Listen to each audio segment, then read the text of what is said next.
Hi, I'm Janine Larsen. I'm one of the Congregational Life staff members in the Pacific Western region, and I wanted to tell you a little bit today about one of my favorite congregations. This congregation is small enough to be intimate and large enough to have a full-time minister and other staff.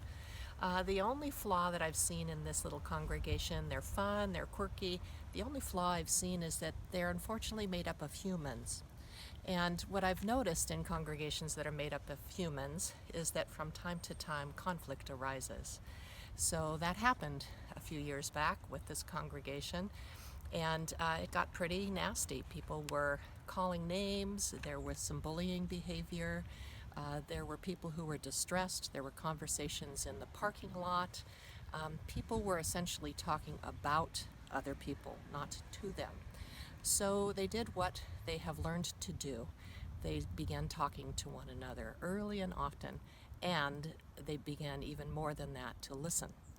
Occasionally, when this congregation has had conflicts, because guess what? This does happen from time to time. It's part of the human condition.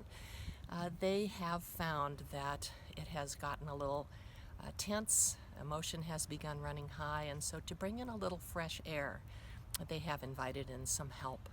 Often this has come from a nearby congregation, a minister or one of the lay members who's come to them, and they're pretty distant too. So even though the congregation has had to come quite a ways, they do that for one another. And occasionally they will call in one of the Congregational Life staff members to come and help, and we do that too. So my hope is that you too will learn that conflict is best engaged early and often.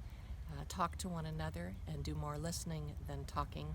And when you need a little fresh air, call for some help from one of us or from one of your neighbors.